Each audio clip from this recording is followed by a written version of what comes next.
Агресивниот притисок на владата врз Сојузот на синдикати на Македонија ги обедини синдикалците од регионот и пошироко.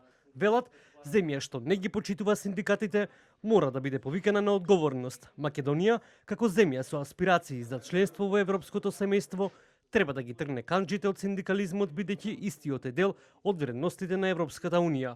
Непочитувањето на социјалниот диалог ќе биде доволен аларм за Европската комисија која го работи извештајот за напредокот на една држава. И ниту владата, ниту работодавачите не смеат да ги напаѓаат синдикатите.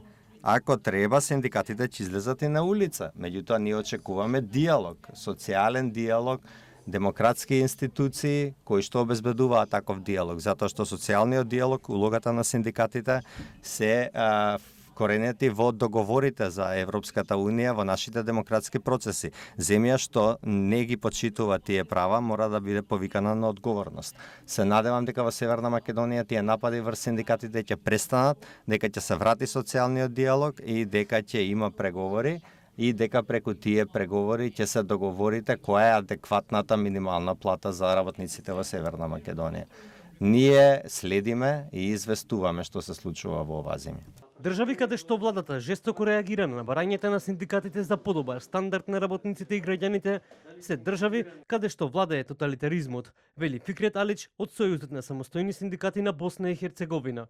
Иста таква ситуација и во Македонија и верувајте ми дека сите влади во регионов, во Словените, во државите кои произлегуваат поранешна Југославија, освен можеби Словенија и Хрватска, како да се од иста мајка родени, потполно се идентични во нивните методи на притисок, методи на закани и се она што оневозможува што ги оневозможува синдикатите да ги остварат своите задачи.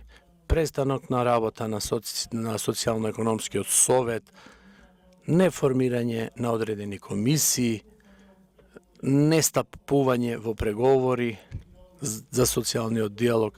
Се тоа мерки и методи што тие си ги припишуваат едни од други и сите тоа го користат како мерки, а ние поминуваме низ тој, да речеме, терор, како и колегите од Македонија. Нашите тоталитарни режими во нашите држави ја приватизираат државата за себе. Силниот концепт на неолиберализмот, кој не ги почитува своите работници, треба да биде подготвен да се соочи со отпорот на синдикализмот, вели Душко Вуковиќ од Сојузот на самостојни синдикати на Србија. Се донесуваат закони, се донесуваат јавни политики, економско-социјални политики кои што им одговараат на тесен круг на богатите на светот на капиталот, а често се заборава да се каже дека економијата во една земја не се само парите, туку дел од неа се и стручните работници, компетентните кои со својот труд, со својата работа и знаење придонесуваат да расте БДП на една земја. Ние се обидуваме, се залагаме за тоа никој да не одлучува за нас, без нас. Работодавачите ја имаат моќта на капиталот, владата политичката моќ, синдикатот ја одразува моќта преку работникот. Апел до сите синдикати да се обединат и да им овозможат на работниците минимална плата, велат синдикалците од Црна Гора. Во целиот нормален свет, во развиениот свет, преку социјален диалог се доаѓа до најдобрите решенија. Убеден сум и дека сигурен сум дека следниот пат кога ќе дојдам во Скопје, дека колегите од Македонија веќе ќе кажат дека минималната плата е значително зголемена. На притисок одговараме со притисок, вели првиот синдикалец Слободан Трендафилов, посочувајќи дека пред работникот не смее да застане никој, во спротивно ќе се соочат со моќта на синдикалното ехо. Пробале многу пред нив, пробуваат и тие. 79 години постои Сојузот на синдикатите на Македонија и ќе продолжи да постои уште толку.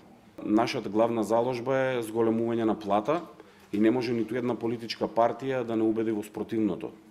Останува отворено прашањето според ССМ дали синдикалното ехо ќе допре до владата и работодавачите или работникот ќе биде приморан да излезе на улица.